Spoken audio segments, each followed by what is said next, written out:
Bueno, hermanos, en el día de hoy estamos concluyendo esta breve serie de estudios en el libro de Ruth que iniciamos hace unos domingos atrás. Un libro que para algunos no es más que una hermosa historia de amor entre una viuda moabita y un israelita llamado Booz. Sin embargo, al llegar al desenlace, nos damos cuenta que para ser una historia de amor, el capítulo final resulta bastante antirromántico. Comienza con una especie de transacción comercial y termina con una genealogía. Las historias de amor no terminan así. Y en el medio nada de se casaron y fueron felices. De hecho, la boda ni se menciona en el capítulo 4. A las personas románticas les encanta ver la novia, la decoración de la iglesia, hasta ese momento cumbre en que llegan los novios a decir sí, acepto. No. El momento cumbre de esta historia es el nacimiento de un niño. De hecho, el autor ni siquiera nos da alguna clave para tratar de imaginar cómo habrá sido la relación matrimonial entre Booz y Ruth.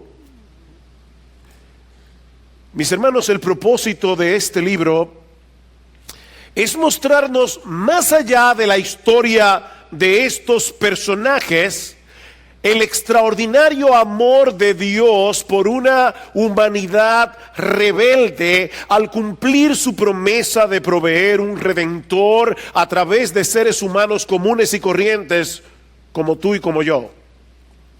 Es por eso que la palabra redimir, comprar, adquirir aparece unas 17 veces en el capítulo 4 del libro de Ruth.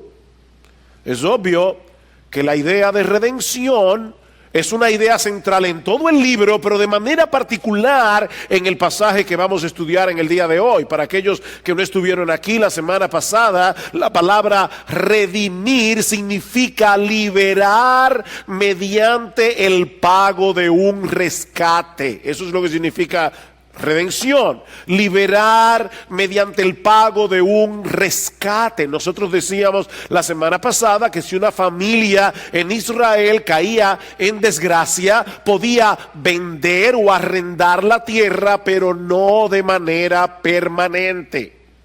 Cada 50 años, en el año del jubileo, todas las tierras debían ser devueltas a sus dueños originales, pero en el interín se le daba la oportunidad a un pariente cercano de la familia que había vendido de volver a comprar la tierra y dársela al familiar pobre que había tenido que venderla. Ese era un mecanismo legal provisto por Dios para preservar la heredad de cada familia en la tierra prometida y evitar que los ricos se aprovecharan de los pobres y de las viudas, o que unos pocos acapararan mucha tierra.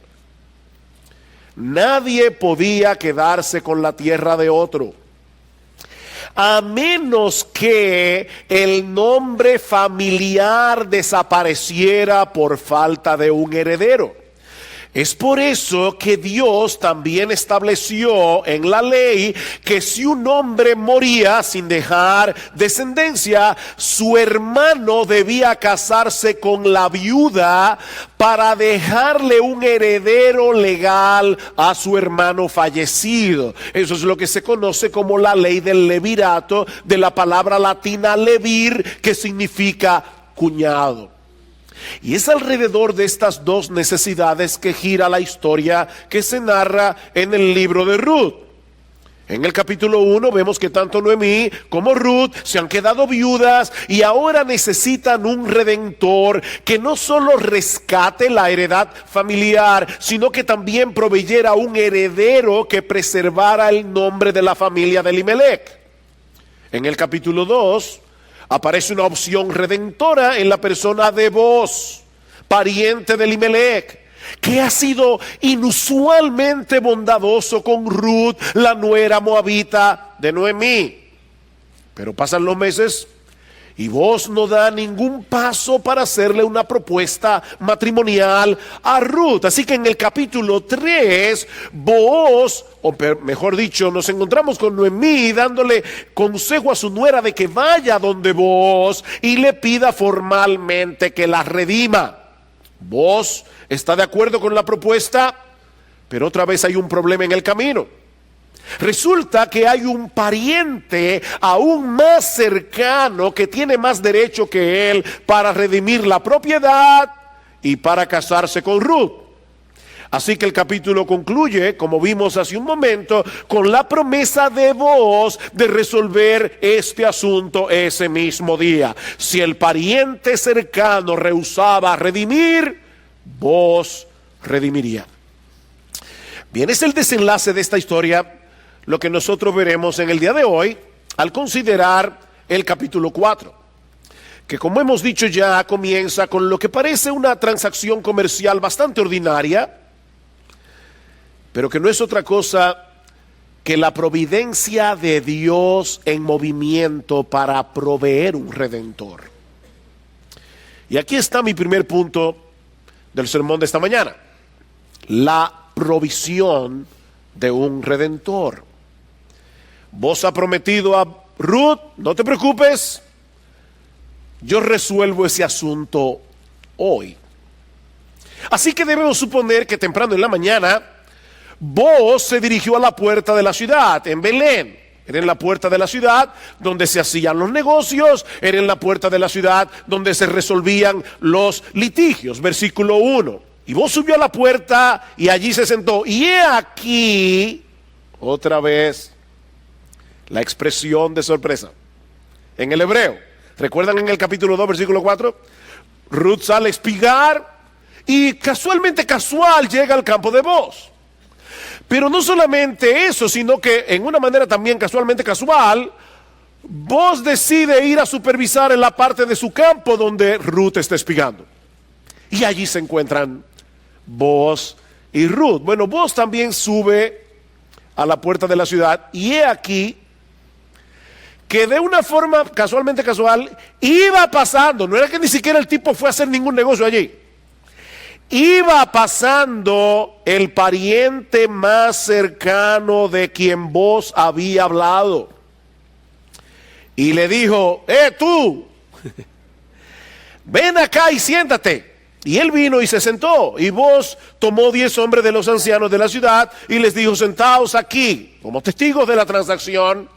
Y ellos se sentaron. El autor del libro de Ruth identifica a este pariente usando la expresión hebrea peloni almoni, que lo que significa es un fulano. De hecho, lo que tiene la Reina Valera del 60, verán que allí dice, fulano, ven acá y siéntate. Y la idea que parece comunicar el autor es que el nombre de este pariente ni siquiera merece ser recordado. Y en un momento veremos por qué. Tú fulano, ven acá, tengo que hablar contigo. Versículo 3. Entonces dijo el pariente más cercano, al pariente más cercano, Noemí, que volvió de la tierra de Moab, tiene que vender la parte de la tierra que pertenecía a nuestro hermano Elimelech. Y pensé informarte diciéndote, cómprala en presencia de los que están aquí sentados y en presencia de los ancianos de mi pueblo. Si la vas a redimir, redímela. Y si no, dímelo para que yo lo sepa, porque no hay otro aparte de ti que la redima, y yo después de ti. Y él dijo, la redimiré. No sabemos si Booz lo hace a propósito, pero se dieron cuenta que él no dijo nada de Ruth, ni la menciona.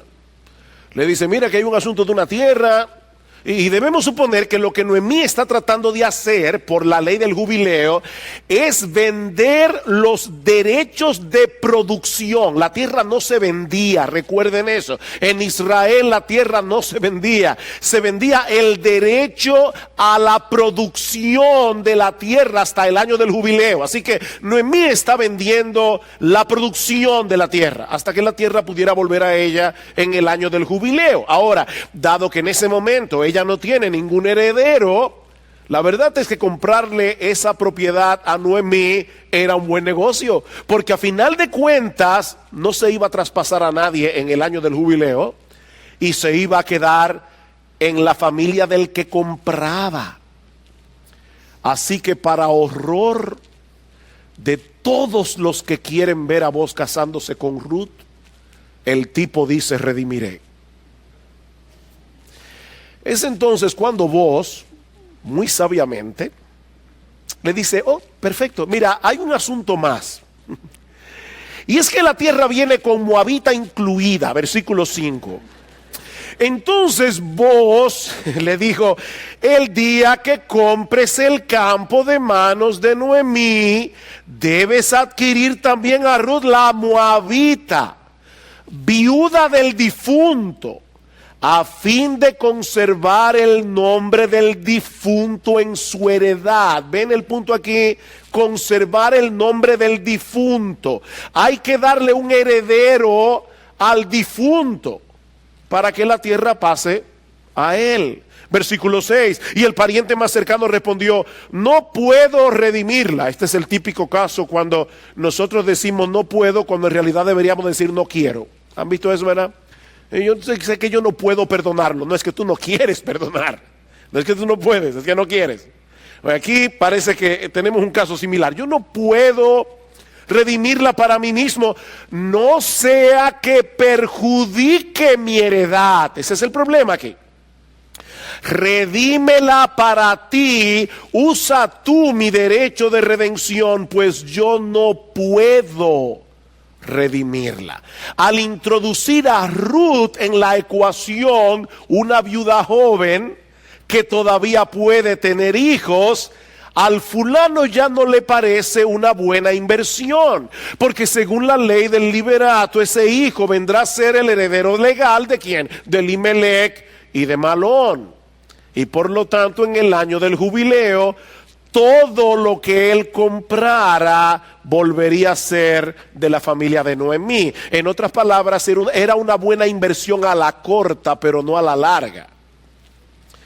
Así que fulano no parece estar pensando en términos de sus obligaciones como miembros de la comunidad del pacto, que debía estar dispuesto a sacrificar lo suyo por el bien de una familia en necesidad. No, él está pensando como un hombre de negocio frío y calculador. De ahí, mis hermanos, la ironía de su anonimato.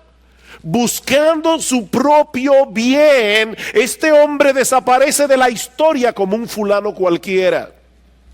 A diferencia de Booz, que buscando el bien de otros y en obediencia al Señor, no solo se queda con Ruth, sino que perpetúa su nombre al ser incluido en la genealogía de nuestro Señor Jesucristo.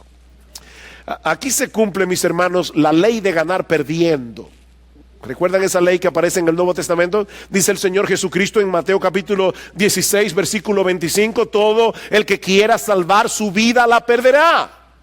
¿Tú quieres de verdad salvar tu vida para ti mismo, sin pensar en la gloria de Dios, sin pensar en nada más trascendente? La vas a perder.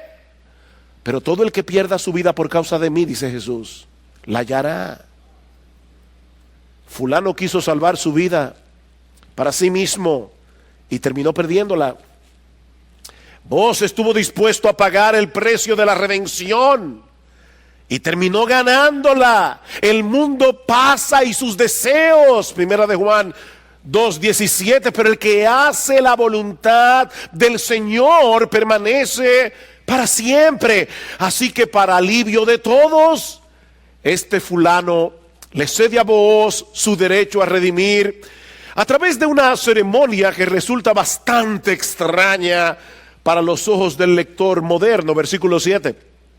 Y la costumbre en tiempos pasados en Israel tocante a la redención y el intercambio de tierras para confirmar cualquier asunto era esta: uno se quitaba la sandalia y se la daba al otro, y esta era la manera de confirmar en Israel. El pariente más cercano dijo a vos: cómprala para ti, y se quitó la sandalia. Y uno dice: ¿y qué ceremonia era esta para sellar un contrato? Bueno, mis hermanos, tal parece que esta costumbre surge de la promesa de Dios en el Antiguo Testamento de darle a su pueblo en heredad todo lo que pisara la planta de su pie. Deuteronomio capítulo 11, versículo 24, Josué capítulo 1, versículo 3. Es una promesa que aparece varias veces en el Nuevo Testamento. Así que esta no es una promesa universal, como algunos parecen creer.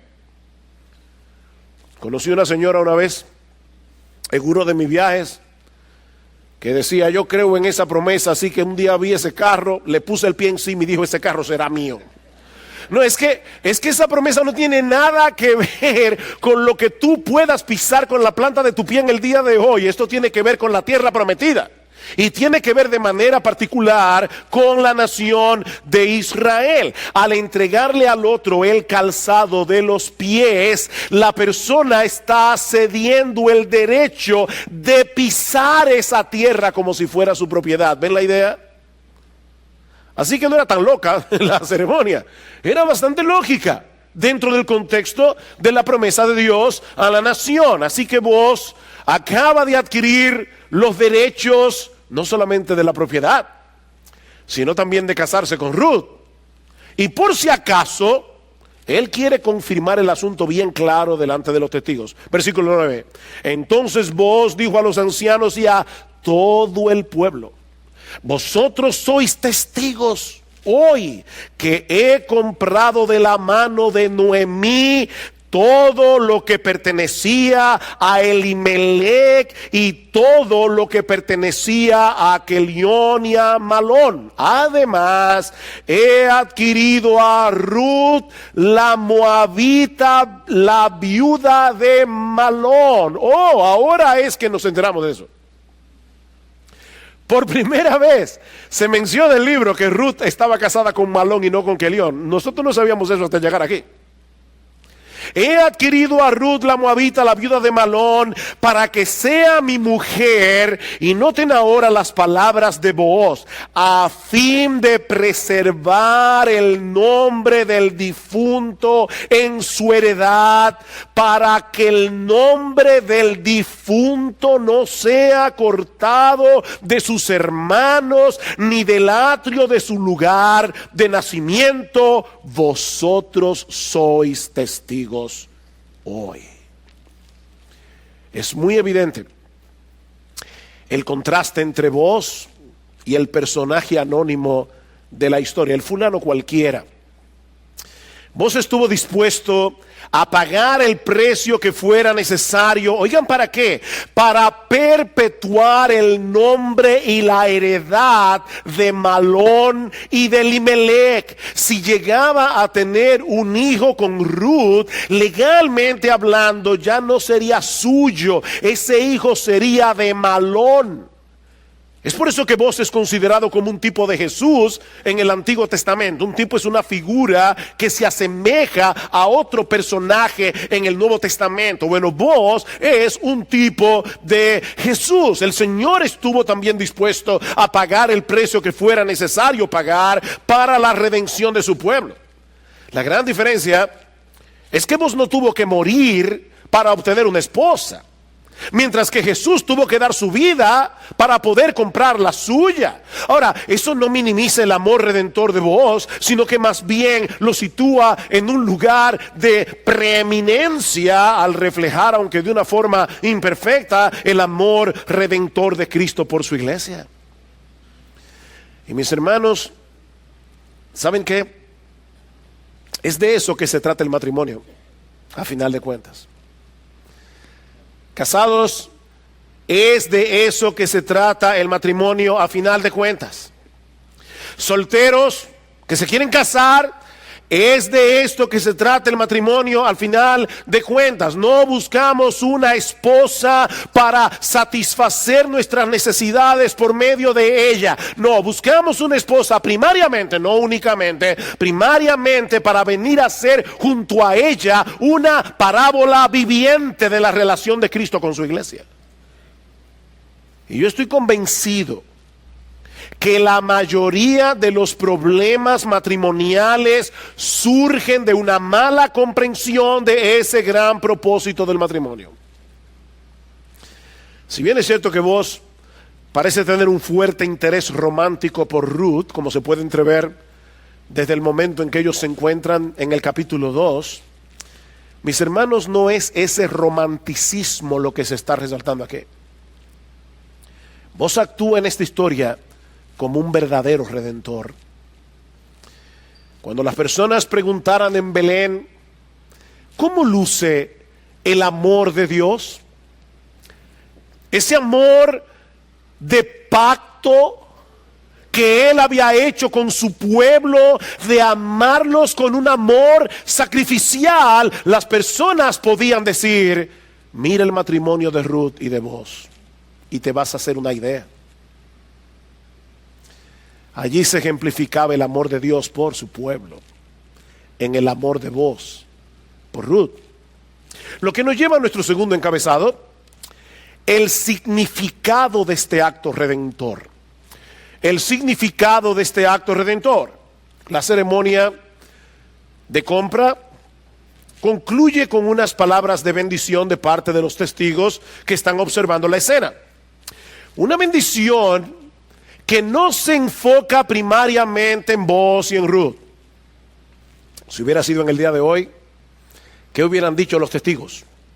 Que sean felices y que disfruten de su luna de miel antes de que lleguen los niños para estropear vuestra felicidad.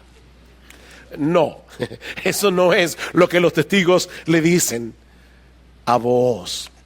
La importancia de esta unión es lo que Dios iba a hacer por medio de ellos para volver a restaurar la nación que en ese momento estaba sumergida en un caos moral y religioso. Recuerden que estamos en el tiempo de los jueces. ¿Cuál era el problema de los jueces? No había rey en Israel. Cada cual hacía lo que bien le parecía. ¿Cuál es la bendición de los testigos? Versículo 11. Y todo el pueblo que estaba en el atrio y los ancianos dijeron, testigos.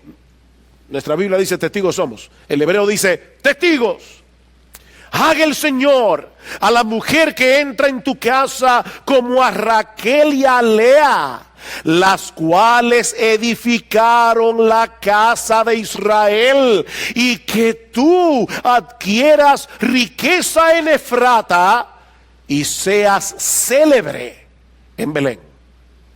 Que tú seas famoso en Belén. Que sea la mujer como Raquel y Lea. Mis hermanos, no olviden que Ruth estuvo casada con Malón ¿por cuántos años? Por 10 años. Y nunca tuvieron hijos. Aparentemente, y es lo que el autor parece querernos decir en una forma velada, que al igual que Raquel y Lea, Ruth era estéril. Ruth era estéril. No podía concebir. Pero ¿qué pasó? Versículo 12. Además sea tu casa como la casa de Fares, el que Tamar dio a luz a Judá por medio de la descendencia que el Señor te dará de esta joven. Vos tomó a Ruth y ella fue su mujer y se llegó a ella, y el Señor hizo que concibiera y ella dio a luz un hijo. 10 años y no pudo tener hijo, y Dios lo resolvió en un versículo. El Señor hizo que concibieran Raquel y Lea. Raquel y Lea fueron al mismo tiempo estériles y fructíferas. Léanse Génesis capítulo 30, 29 y 30, y ustedes verán allí, las dos eran estériles, y las dos parieron hijos, porque Dios las hizo parir. Sea vuestra casa como la casa de Raquel y de Lea, tan fructíferas fueron que entre ellas y sus criadas pusieron el fundamento de la nación. Ellas dieron a luz a los 12 patriarcas de las 12 tribus de Israel. Así que ahora estos hombres, los testigos, están tratando a Ruth como una de esas matriarcas que jugaron un papel tan importante en la historia del pueblo de Dios. Pero notaron también que mencionan a Fares en el versículo 12. El hijo de Tamar. ¿Y qué hace Fares ahí? ¿Por qué de repente traer esta historia? Esta historia que se cuenta, se narra en Génesis capítulo 38, es extremadamente importante en este contexto, porque Tamar, al igual que Ruth, fue otra viuda indefensa a la que se le negó el cumplimiento de la ley del levirato. ¿Qué pasó con el fulano? No quiso casarse con Ruth. ¿Qué pasó con Tamar? Que Onán no quiso dejarle hijos a su hermano, y Judá tampoco quiso resolver el problema, hasta que Tamar engaña a Judá y tiene un hijo con él llamado Fares. Y resulta que este Fares es uno de los ancestros de Booz, tatarabuelo de Booz. Así que el hecho de traer esta historia a colación resalta una vez más la actuación de Booz, que a diferencia de Onán y a diferencia de Judá, abraza el levirato voluntariamente al tomar a Ruth como su esposa. Así que estos testigos parecen darse cuenta de la magnitud de la escena que ellos están contemplando ese día a las puertas de Belén. Booz está actuando aquí como un hombre de fe al casarse con una viuda moabita que, para colmo de males, no pudo tener hijos en 10 años de matrimonio. Es un acto de fe. Porque Booz se está casando para dejar un heredero. ¿Qué heredero si esta mujer no puede tener hijos? 10 años sin poder parir. Aparte de que, no sé si notaron en el versículo 12 cómo los testigos le dicen que tengas hijos de esta joven. Otra vez el asunto de que Ruth era joven. Booz no lo era. Booz era un hombre mayor. Estas palabras de bendición, mis hermanos, nos recuerdan que nuestras vidas y aún nuestros matrimonios encuentran su propósito y significado en algo mucho más trascendente que nuestra propia felicidad. Mi hermano, esta historia no es acerca de ti, no es acerca de mí, es acerca del establecimiento y la expansión del reino de Dios. ¿Quién era Fares? Fares era el hijo de Judá, por medio del cual iba a venir la línea mesiánica. Cuando ellos le dicen que tu casa sea como la de Fares, ellos están diciendo: quiera el Señor que en su bendita y santa providencia vuestra familia sea la elegida, para que a través de ustedes venga el Mesías, el verdadero Redentor. Eso fue lo que el fulano de esta historia no pudo ver en su egoísmo.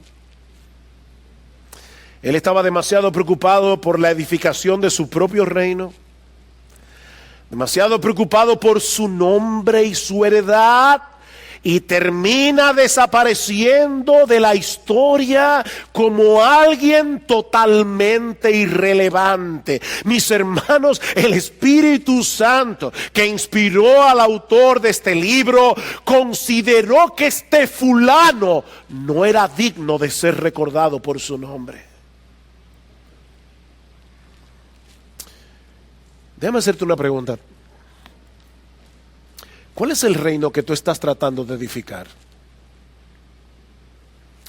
¿Cuál es el reino que tú estás tratando de edificar? Porque mira, Si tú estás gastando tus energías y tus recursos en el engrandecimiento del limitado e intrascendente reino de tu propio ego,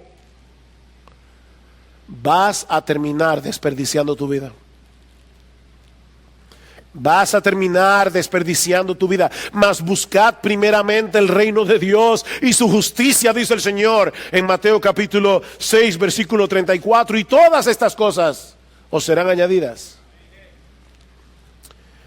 Vos no estaba preocupado por proteger su heredad y perpetuar su propio nombre. No, él estaba preocupado porque el nombre de su pariente no sea cortado de sus hermanos, ni del lugar, del atrio de su lugar de nacimiento, y Dios mismo se encargó de engrandecer su nombre. ¿Saben por qué? Porque Dios ha prometido honrar a aquellos que lo honran. Dios honra a los que lo honran. Vean una vez más el final del versículo 11.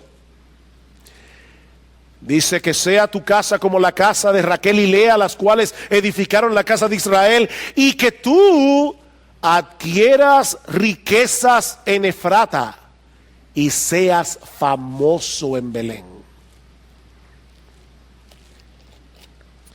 Dios iba a ser famoso a vos. Y no solo eso, Dios les iba a dar a vos y a Ruth mucho más de lo que en sus sueños más locos ellos hubieran podido imaginar. Versículo 14. Entonces las mujeres, ahora Ruth ha dado a luz un hijo.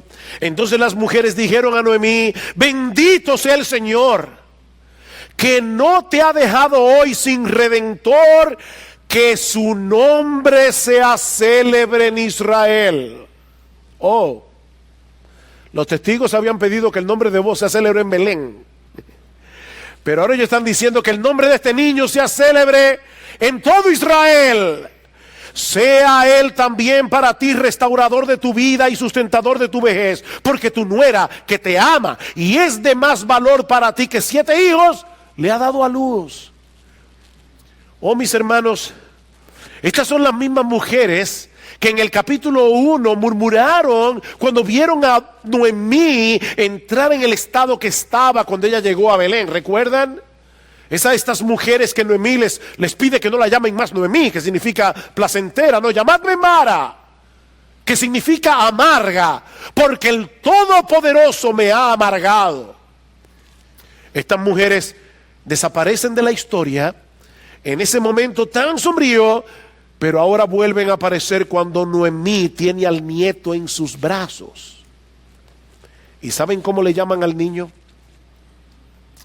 Tu redentor. ¿Se dieron cuenta de eso? El redentor no es vos. El redentor es el niño. Dice: bendito sea el Señor, que no te ha dejado hoy sin redentor, que su nombre sea célebre en Israel. Sea él también para ti restaurador de tu vida y sustentador de tu vejez, porque tu nuera que te ama lo ha dado a luz. ¿A quién? Al redentor de Noemí. Al redentor de Noemí. ¿Saben que esta es la única vez en todo el Antiguo Testamento en que se usa la palabra redentor para referirse a un niño y no a un adulto? Este niño no solo habría de ser el restaurador de su vida al haberla rescatado de la desgracia de no tener heredero, sino que también iba a ser el sustentador de su vejez. No olviden que vos eres un hombre maduro. Así que estas mujeres están previendo que este niño habría de cuidar a su abuela cuando ya su padre no estuviera allí para hacerlo.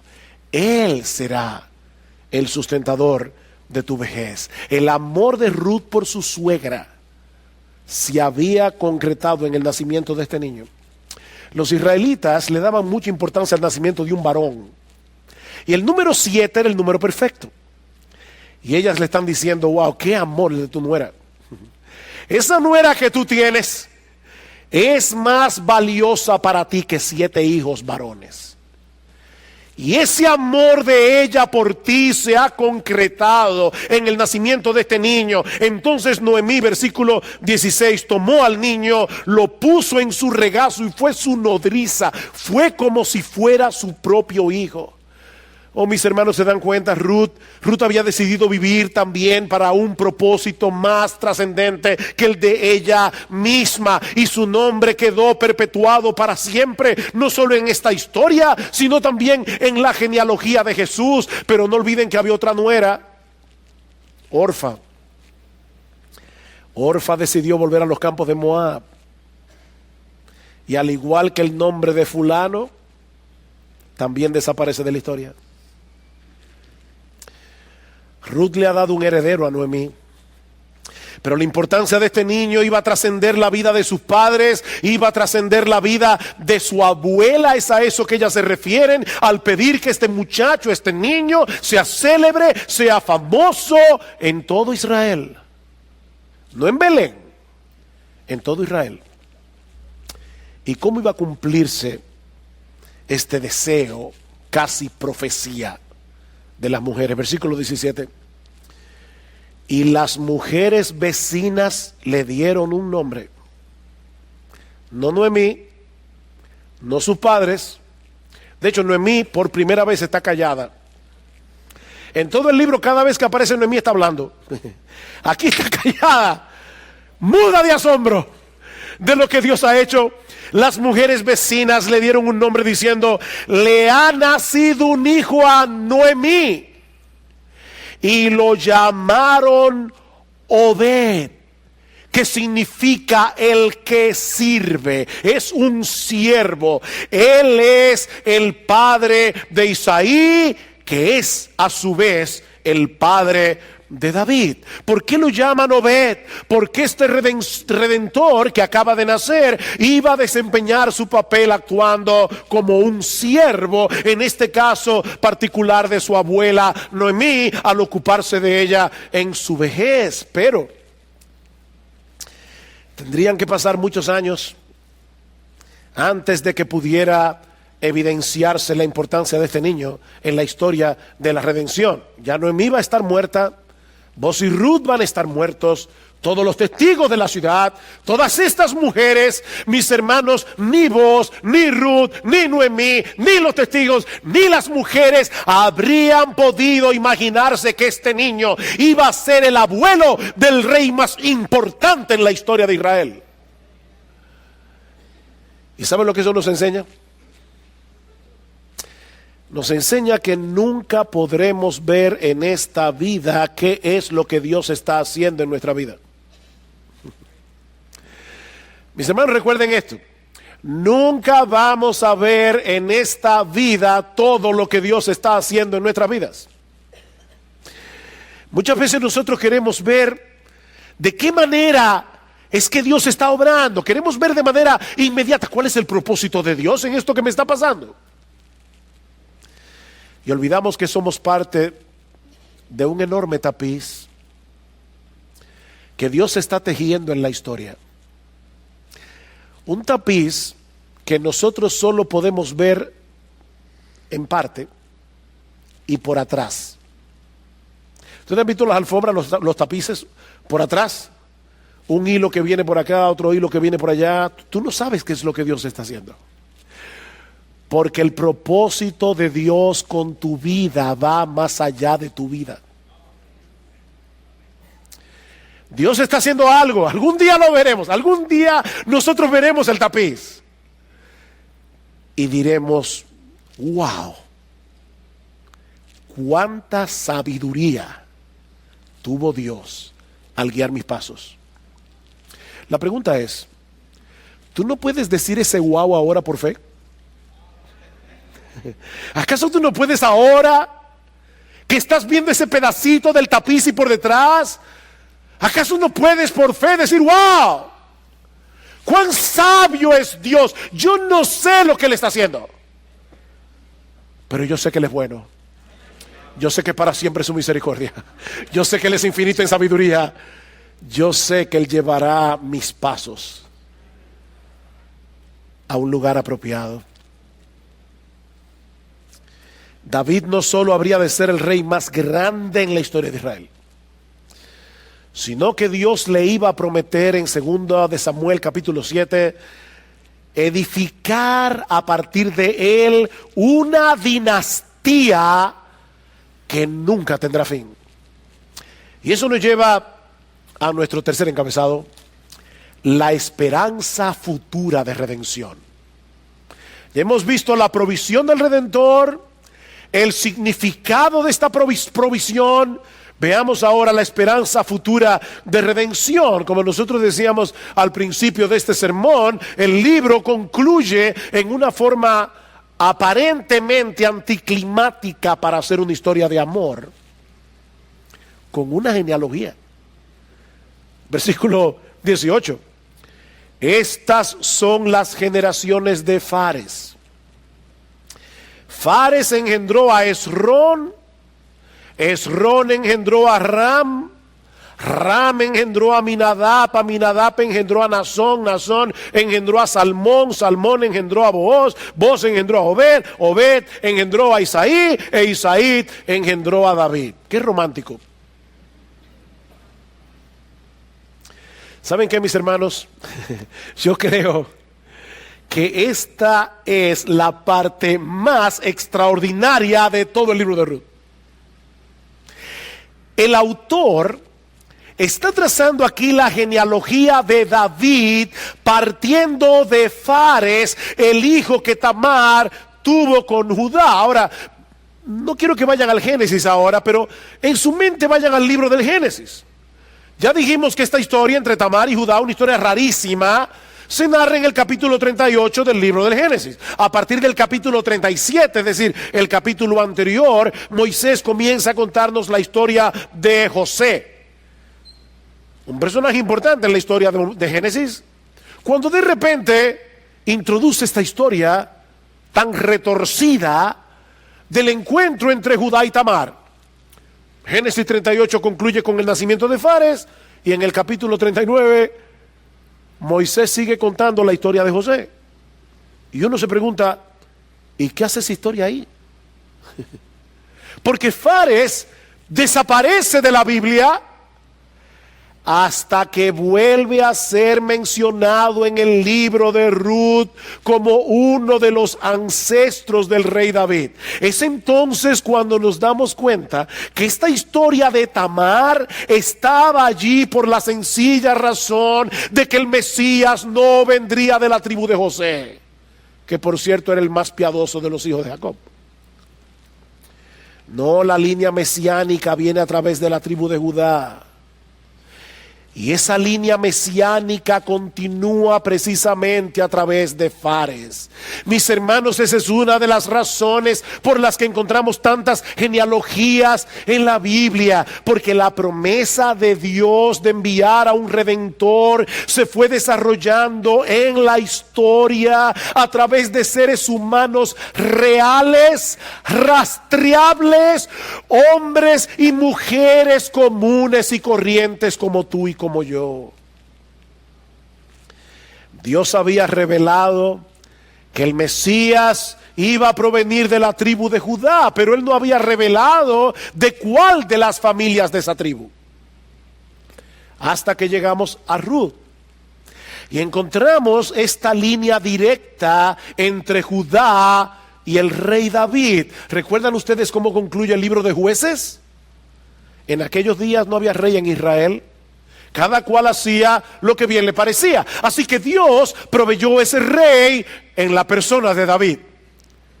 Sin embargo, aunque David fue el más grande de los reyes de Israel, miren hermanos, cuando nosotros leemos la historia bíblica, nos damos cuenta que él tampoco era el tipo de rey que podía resolver el problema planteado en el libro de Jueces. No era David. Resulta que él también necesitaba un redentor, lo mismo que nosotros, y Dios lo iba a proveer a través de un descendiente suyo que habría de venir cientos de años más tarde en la aldea de Belén, nuestro bendito Señor y Salvador, Jesucristo. Es por eso que el Evangelio de Mateo también comienza de una manera extraña. Ustedes se imaginan que alguien venga y te pregunte, óyeme, ¿de qué trata el Evangelio? Y tú le dices, bueno, mira, se trata de esto. Abraham engendró a Isaac, Isaac a Jacob, Jacob a Judá y a sus hermanos. Judá engendró a Tamar, de Tamar a Fares y a Zara, Fares engendró. ¿Así comienza el Evangelio de Mateo? ¿O ustedes son de los que saltan al versículo 18 al nacimiento de Jesús? No. El Evangelio de Mateo comienza con una lista de nombres.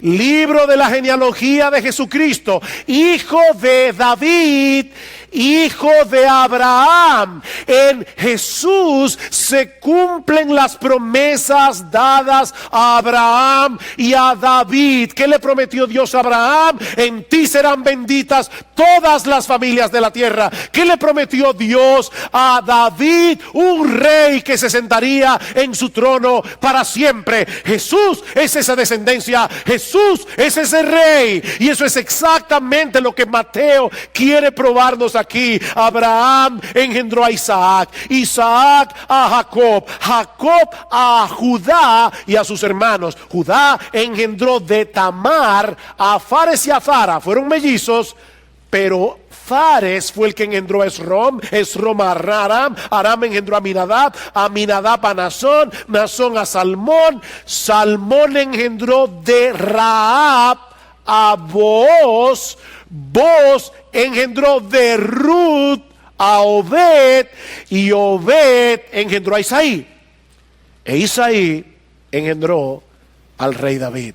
¿Se dan cuenta, mis hermanos, por qué titulamos este mensaje el Evangelio según Ruth? Porque el Evangelio según Mateo comienza como el libro de Ruth termina, aunque con una sola diferencia, que Mateo incluye en su genealogía los nombres de Tamar, de Rahab y de Ruth. Tamar era cananea,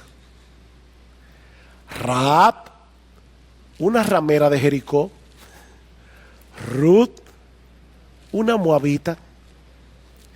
Oh, mis hermanos, era necesario que por las venas humanas de Jesús corriera sangre cananea y corriera sangre moabita, porque Él vino a cumplir la promesa que Dios le dio a Abraham, de que en Él serían benditas todas las familias de la tierra. Y es ahora cuando entendemos, mis hermanos, que todas las calamidades de la familia de Elimelech sucedieron en la providencia de Dios, para que la sangre que iba a teñir la cruz del Calvario fuera al mismo tiempo judía, cananea y moabita, para que supiéramos que la salvación es por gracia y que era para todos. Dice en el capítulo 5 del libro de Apocalipsis que los habitantes del cielo cantan en la presencia del Cordero: digno eres de tomar el libro y de abrir sus sellos, porque tú fuiste inmolado y con tu sangre nos has redimido para Dios de todo linaje y lengua y pueblo y nación. Nuestro bendito Señor y Salvador Jesucristo, ese es el Rey que tú y yo necesitamos. Un Rey que se hace siervo como Obed para pagar nuestra deuda con la justicia de Dios. Un rey que posee toda autoridad en el cielo y en la tierra y todo el poder para transformar y gobernar nuestros corazones en los que todavía mora el pecado, para que ninguno de nosotros sigamos viviendo como en la época de los jueces. Oh, mi amigo, en el día del juicio nadie tendrá excusas, porque Dios se encargó de dejarnos en su palabra todas las pistas necesarias para que sepamos que Jesús es el Redentor que fue prometido en el huerto del Edén. Porque toda la historia bíblica, toda, apunta hacia Él. Si yo te digo que vayas al aeropuerto a buscar una persona que tú no conoces, y te digo, mira, pero no te preocupes, tú vas a saber quién es. El tipo mide 7 pies, va a estar completamente vestido de amarillo, con una gorra roja. Olvídate, cuando tú lo veas, tú dices, este es el tipo.